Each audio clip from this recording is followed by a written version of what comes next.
Disclaimer. This book may contain content that is considered historically inaccurate or culturally insensitive by modern standards.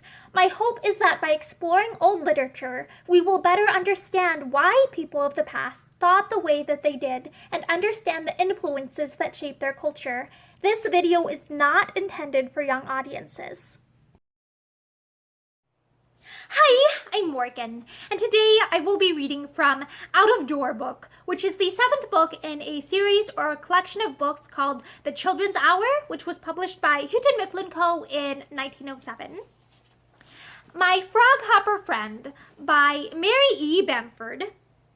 The froghopper larvae that I took home were of varying sizes, one being about 1/8 of an inch long, others a little larger. In my zeal for water lizards, I neglected these larvae till the spittle of most of them was gone. Then I endeavored to give the creatures a new supply of fluid by putting cuttings of plants into their bottle. But honeysuckle and rose, chickweed and lily slips had not the right taste. No weed I could find suited them, the kind on which I found them not growing here, and one by one my froghoppers miserably perished, without having been able to produce any more froth. The larvae of the Froghopper cannot live long out of their frothy envelope, says Figure.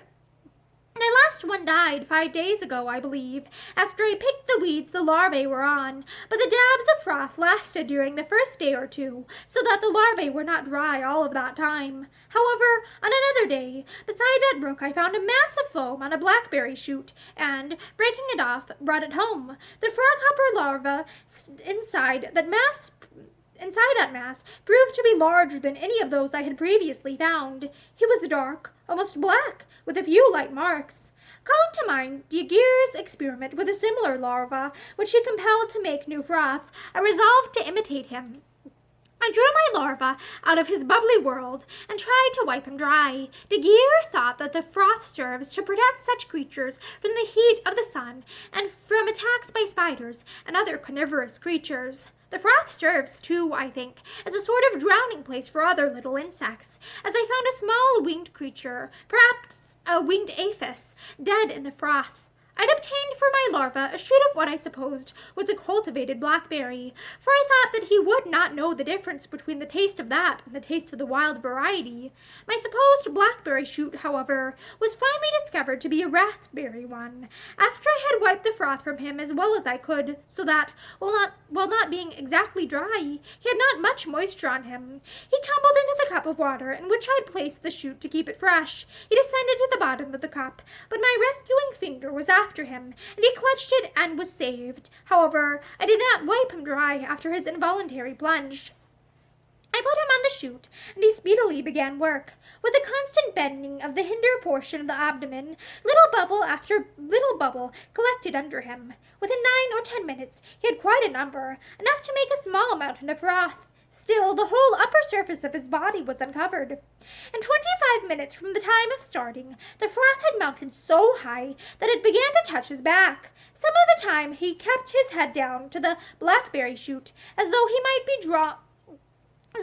drawing in juice, as these creatures do through their beaks. At other times he raised his head above the shoot, but the hinder part of his body was continually elevated above the fore part, so as to give him the appearance of being just ready to turn a somersault. I thought that he was succeeding finely, but about 3/4 of an hour after he first entered into the business of making this batch of foam, the froghopper larva left the place altogether and wandered to the end of the shoot, where were some leaves. He still retained some moisture on the under part of his body, but why should he waste the bubbles he had been making? There they were, a pile of froth, waiting for him while he crawled over the leaves. I picked him up and put him back in his place, but he would not stay there. Away he went toward the leaves again. I put him back a second time, and again he fell into the water. This second bath sobered him, I think, for he recommenced work. Perhaps the reason why he left his froth was that he remembered that he had not explored the chute, and, inasmuch as he did not expect to make any more journeys after the froth had once closed over his head, he thought he would stop work and travel a little. This was what I thought at first, but after he had made another pile of froth about as big as the former one, he again left it and wandered off. The truth dawned upon me. That fellow was smarter than I had thought. He did know the difference between the cultivated raspberry and the wild kind of blackberry. He did not like the raspberry. Hoping that he would not oblige me to journey to the brook for his food, I gave him a shoot of wild blackberry that I had kept in a pail for the needs of any more menagerie. Froghopper did not like the looks of my present. He had never been taught the polite truth embodied in the maxim that one should not look a gift horse in the mouth. That part of Froghopper's education had been neglected. He looked over my shoot, but did not offer to make any froth. It was quite apparent that the shoot was not fresh enough to suit him, and he was waiting to have a better one appear. Overawed by his wisdom in regard to blackberry shoots, I put on my hat, snatched the scissors, hastened to the creek, swung myself under a fence, and, in spite of the proximity of a number of boys, secured my fresh wild blackberry shoots and came home. That was exactly what Froghopper wanted, and, after considerable delay, proceeded to bury himself in foam, and succeeded so well that at about 9:30 p.m., when I gave him a farewell for the night, all that could be distinctly seen of him was a little black dot, a portion of the hinder end of the body. All the rest was covered in the foam. Still, it would manifestly be impossible to bring up such a larva on a shoot. This was shown next day, when the branch, although propped by pieces of coal in the water, would not stand up securely, and Froghopper's mass of foam hung down so that it would not cover his back. He became disgusted, and again went on his travels. So he journeyed to the brook and dug up a couple of scrawny little blackberries, blended them at home, conveyed Froghopper to the spot, put him on a leaf, and tied a cloth around that branch to make sure that I should see him again. I furthermore tasted both the cultivated raspberry and the wild blackberry, and I came to the conclusion that there is a difference in the flavor of the sap. The wild blackberry is more pleasant. I did not wonder that Froghopper knew that I had not given him the right thing at first. There's not much use trying to fool a bug. He is generally smarter than he looks. I untied the cloth next day. Froghopper was there, but he was without any froth.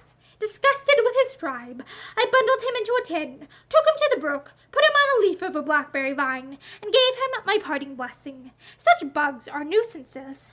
And that is the end of my Froghopper Friend by Mary E. Bamford. Thank you for listening to this story with me. I hope that you enjoyed it and that you're having a great day.